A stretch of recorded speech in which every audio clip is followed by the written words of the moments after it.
Sorry about that. We ran a little long today. I'm sure you could expect. So, yeah, it's a few more people in here than normal too, which is expected. Look, obviously it's a big game. 1 versus 2, first time ever in SEC basketball history. A lot of tradition in the SEC. So, you know, we're fortunate to be involved in the first ever 1 versus 2 matchup. We're fortunate it's on our home court. It's great to have college game day here. You know, we've gotten our program to a level that back-to-back years game days come in to do a game here. So proud of our guys, proud of the staff that's assembled this roster. You know, our guys deserve to be on a national spotlight with the way they played, but if we're going to focus on all that stuff, it's going to be a big distraction from what we got to do to win the game. So thought we had a good practice yesterday, today. You know, our guys got their legs up under them on Wednesday. We gave them Wednesday off after that late game at Texas. And I think we've had 2 good practices. Darion's finally been able to do some live stuff in practice. He was able to do some live stuff today. We'll see how he looks tomorrow morning and shoot around, and he'll end up being a game time decision. But he looks a lot better than he has at any point in the last month or so. So that'd be good if we could get him back. Look, there's not a whole lot I'm going to say that you guys don't know on this matchup. I mean, Auburn's our rival. They're number 1. They've been number 1 team in the country for a long time this year. They're very good. 6 out of the last 8 championships in the SEC have been either Alabama or Auburn between regular season and tournament. So it's a lot more than just bragging rights in the state of Alabama riding on this game here tomorrow. So, and our guys have the appropriate energy, focus, and I think they'll be ready for this game. Yeah, Coach, just with Aiden, obviously this is a big game for him. How have you just seen him approach this week and kind of handle it from a mindset standpoint? Yeah, I mean, he obviously is familiar with their system, their team. He had some really good games here. He's a year older here. You know, he's gotten comfortable in our system. He's playing well in it. It'll be a good, you know, it'll be a big game for him, but he's pretty relaxed. Doesn't turn the ball over much. I don't anticipate him doing anything crazy, but he'll be ready to play. I mean, he's been ready to play most of our games all year. Yeah, Nate, you know, you obviously kind of try and prep for and scout with the same amount of detail for every team, but have you noticed just a little bit of a different energy this week? And, you know, how do you kind of try and manage that, keep players in even keel, but also, you know, knowing there's a big game, you know, kind of embracing that and let him run with it? Yeah, I mean, we made the point before the Texas game talking about, you know, you get ready for big games knowing that there's a big game looming out on the weekend by prepping every game like it's a big game. So we've tried to make that point all along. Like, we do what we do. We give you the same edits. It's not like we got 10 more edits ready for Auburn. No, we give you our day 1 edit, our personnel edit, our day 2 edit, how we score against them. We're giving them the same edits. Our players know there's a lot more riding on the line as far as national exposure and all that stuff. That's out there. It's not like these guys don't have phones and aren't on social media. They get it. But I think that we also got to understand a win is a win in conference. So a win versus Texas is 1 win. A win versus Auburn's a win. And right now we're just fighting for wins. We're tied with Auburn at the top. This game's a little bigger because a win would mean a win for us and a loss for them. So, you know, it'd give us a little separation, at least a 1-game separation. But, you know, if you win this game and lose the next one, you know, what's the point of winning this one? So we've got to be super locked in to every game. And I think making that point to these guys, you know, it's not like all of a sudden, oh, it's Auburn, we got to go through and get everybody nervous. We played in big games around here a lot since I've been here. I think somebody told me we've got 25 wins against ranked opponents since we've got here. That's a pretty fair amount. I think that ties what they were able to do under Wimp. You know, I mean, we've shoot my first year here when we were 1 game over 500. We beat Auburn here when they were the 4th ranked team in the country, if I remember correctly. So we prepare our guys well to play in big games, and I don't think overdoing it, getting them extra stressed out helps prepare them to win. We put the scouting report in, we get locked in, we execute the scouting report, we get a win. Yeah, you just hit on it with your first Auburn game here. They were top 5 undefeated, so obviously they were kind of in a good spot. But just overall, how much have you seen college basketball grow in this state and this rivalry since you've been here? Yeah, obviously we were not ranked that first year. Started out the year losing a bye game, game 1. Didn't really have the roster to run the system we wanted to run, put it in anyways. Finished one game over 500, but that win against Auburn our first year kind of gave us some life. System can work, will work. We can prepare for big games. We will win big games here. Won a lot of big games since then. We've beat number 1 teams. I'm not sure how many times since we've been here, but this is not the first time we played a number 1 ranked team. I think we beat 2 of them before Christmas a couple years ago. So the first game that we were able to beat them here was big, just to get the program off and running, even though that year wasn't a great year for us. And every game since has been a big game, even if it's the first time ever in the SEC 1 versus 2. They've all been big games because Auburn was coming off a Final Four before we arrived here. You know, we were just hoping to get into an NCAA tournament, and then lucky for us, there wasn't one, because I don't know that we would have got in that first one. So we can still say that we've never missed an NCAA tournament since I've been here, because we've been in every NCAA tournament that's been held. So, you know, the first year got us going a little bit. Second year we won the regular season SEC tournament, and we've been a little up and down since, but more up than down, and Auburn's been very good. Like I said, they were in a Final Four before we got here, and they're number 1 team in the country now, and they've won both a regular season and a tournament championship since then. So they've been in the national rankings. We've been the number 1 overall seed. We've made a Final Four. We've won 4 SEC tournament championships, 2 regular season, 2 tournaments. There's been more championships won. The last 2 Final Fours in the SEC have been Auburn and Alabama, and this year we're 1 and 2. So the Iron Bowl of basketball, if you will, I don't know if that's appropriate to call it that, the in-state rivalry in the state of Alabama, whatever you want to call it, has been increasingly become a national level game, and it's all the way at the top now to where it's 1 versus 2. In your experience in coaching games against Auburn, just how much more intense are they compared to normal games against other teams? I mean, there's rivalries no matter where you go. I played Division III at Maranatha. So Baptist College in Watertown. We had a Lutheran College in Watertown, Northwestern. There was big rivalry. The 2 small D3 schools, those little gyms got packed. And I was a high school coach, you know, in Romulus and our neighboring city, Belleville. Big rivalry game. Those, you know, we were able to beat them my first year. Everybody gets going. They also beat us. Actually, they beat us more than we beat them for a while. Then you get to Buffalo, you got some rival games, and now you're here. This rivalry is a little bit bigger, a little bit more of a national stage than Romulus Belleville was back in the day. But there's an intensity that comes with rivalry games. I know our fan base would much rather beat Auburn than anybody else in the SEC, as would I.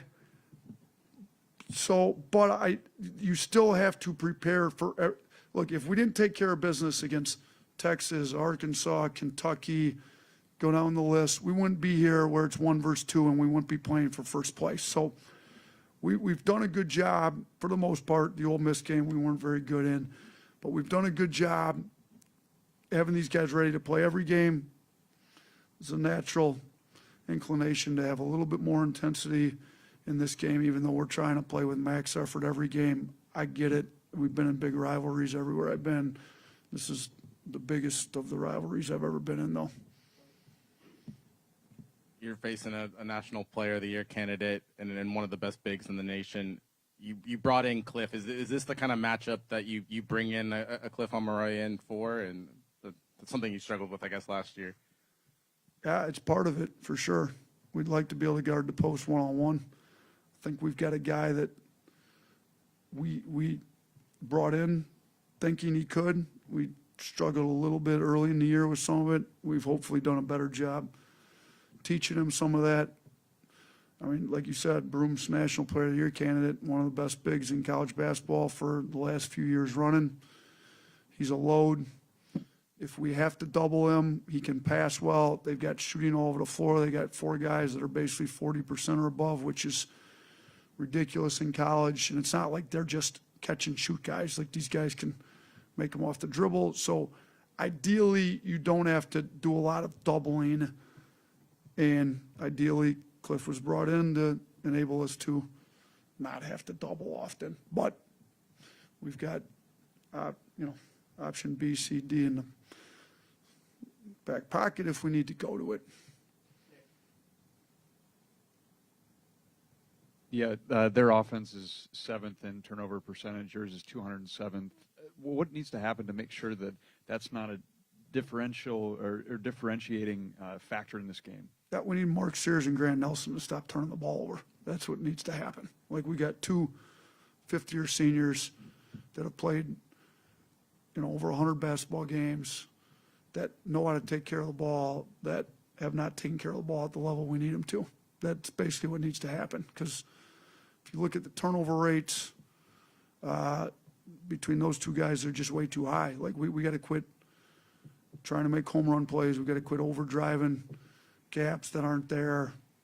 We've got to get the ball out of our hands earlier. We got to make the appropriate reads, whether it's pick and roll, drive reads, elbow catch reads with Grant. But if those 2 guys could significantly reduce their turnovers, the team turnover rate would come down. It would look a lot more like what we need it to look like. So hopefully they understand the gravity of particularly live ball turnovers against Auburn to kind of ignite their break and get them going, and we just can't afford any of them. And we need those 2 guys as fifth-year senior captains to understand the importance of it and take care of the ball tomorrow. Coach, you mentioned earlier this week that coaching will play a big role in this and that those adjustments to wrinkles will be key. What have you seen from you and your staff? You guys have prepped for this game and evaluating Auburn.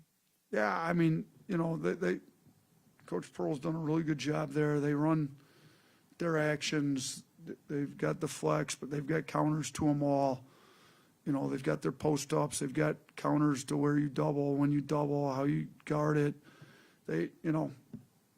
Are we ready with counters to their counters? Is our defense ready? Do they decide to go small? Do they start? Cheney Johnson kind of won the game against Vanderbilt. If we do a great job on their options 1 and 2, do we have answers to their next options? Because they've had multiple guys go for 20 on the year, and it's, you're not going to be the number 1 team in the country if you just have 1 good option. It's not like this team is just Broom, Baker Mazzara, Cheney Johnson, Pettiford, Kelly. You just keep going down the list. I mean, I probably have to mention 8 names if I get to all of them. They've got multiple guys that can go get you 20 points, and we've got to do a really good job guarding those and seeing what they're going to. And then our offensive end, what's working, what's not, how are they turning us over, how do we adjust, let's stay out of this action, let's get a lot more of this. Like, they've got a zone, they've got a press, they've got this, they've got a lot of different type defenses that we're going to have to be ready for. Just in general, what makes a Bruce Pearl coach team so dangerous? I mean, the intensity they play with, he seems like he's always got them ready to go. The actions that they run to get their best players the ball in their strong suits. I mean, Broom gets the ball where he needs to get the ball. Pettiford, they do a really good job. I mean, he's out of timeouts. They run actions to attack different things you're doing. So, I mean, to me, the best thing that makes them go, though, most great coaches, can they motivate their team to play hard and do the little stuff, the details matter, and they do. Their teams play hard. They get on the offensive boards. They're amped up. They're ready. They turn people over. So, we've got to, I say match the intensity. I hope that they've got to match our intensity, but they do a really good job making sure their guys are motivated and ready to go every game. I know Herb Jones was a one of a kind player here, but does Mo Diabate remind you of Herb a little bit just by the way that he can defend guards at 6'7"? Yeah, when I recruited Mo, you know, I recruited him on the premise that we took a guy that's pretty similar to you and turned him into an NBA starter, and you know he got paid. I mean, what Herb signed a $55 million contract, so. I thought Mo's the closest guy. It helps they're both lefties. You get the comp too, but it's more the fact that they're tough, they're hard-nosed, they can move, they can guard multiple positions. You know, Herb was a little more, he had played point guard in high school. He was a little more smooth running the one. Mo's a little stronger, more physical. You know, can kind of go to work inside maybe a little bit more. But, yeah, they've got a lot of similarities. You know, I've been talking, NBA people are well aware of Diabate. You know, he leads our team in plus minus, leads our team in offensive leverage, which would be crazy to think, you know, but our offense is best when he's in the game because he gets to the old boards, he gets guys open, he makes good plays in the pocket. He's been very good for us. Herb was also one of those unsung heroes. I go back to the Auburn game when he's coming off his broken wrist, and we were just so much better. Our plus minus was so much higher with him in the game than the next game against LSU. We just played him, like broken wrist or not, instead of trying to get him a minute before a timeout on defense, a minute after timeout on defense. Screw it, just play him. So I think Mo's got that same impact on games that Herb had when he was here. Coach, I believe yesterday people started lining up in tents outside. We have a news station out there right now, and they said that there's 10 to 15 or 20 tents. What does that mean to have the fans lined up already, ready to go for game day? And what's your message to those guys for tomorrow that you need them against Auburn? Yeah, it's pretty cool that, you know, it's that important to get into the game, get good seats, get into game day when it opens bright and early in the morning to get your seats for game day. My daughter's a student here. She's making sure I can get her into game day before it fills up. I don't think she wants to camp out to make sure she's got her. She thinks her dad's got an in. May or may not. We'll see. But she didn't seem like the camp out type of girl. But I'm glad we do have those that are willing to camp out. I mean, when I grew up, Krzyzewskiville was a big thing. I thought it's super cool. I'm a kid super into sports. They show that. I still remember those Duke Carolina games. They show the whole, I mean, like, how cool is that? So I don't know that we're quite to the level of Krzyzewskiville out here yet, but it's pretty cool that people are willing to pitch a tent, camp out overnight to make sure they got the best seats in the house for the college game day and the game that's coming up. So, and look, my message to them is thank you for being that great of fans. It helps the program. It helps that we've got people that support them, and then we need them to be super loud, super intelligent. We need the cheering to be supporting what we need to do to win the game. Like, can leave the nasty anti-Auburn stuff alone. Like, that's not what we need. We need cheering for big defensive stops, blue-collar plays, winning basketball plays. That's what we need cheering for. They get a guy on their team in Chad Baker-Mazara, one of those guys that you love him if he's on your team, can't stand him if he's not. As far as not going over the edge or over the line, how have you coached you guys to make sure that they play with emotion but not overly emotional? Yeah, it's a good question, and like I said, I've been head coach at various levels for a long time, and we've had plenty of those. Go back to my Romulus days, whether it's Detroit Pershing or Belleville, and sometimes you're, you know, maybe some of the games you're favored in, and you know it's going to turn into a fist fight wrestling match. We had a brawl at Belleville one time. I think I threw my shoulder out trying to tackle somebody out of a fight and that back then. But hopefully we don't have any of that. You get to Buffalo, you got some wars, Kent State, you know, like all that. Well, my point to all the teams all the time, and it's going to be to these guys as well, is we're not interested in winning a boxing match, a football game, or a wrestling match. Like, nobody wins. It doesn't matter.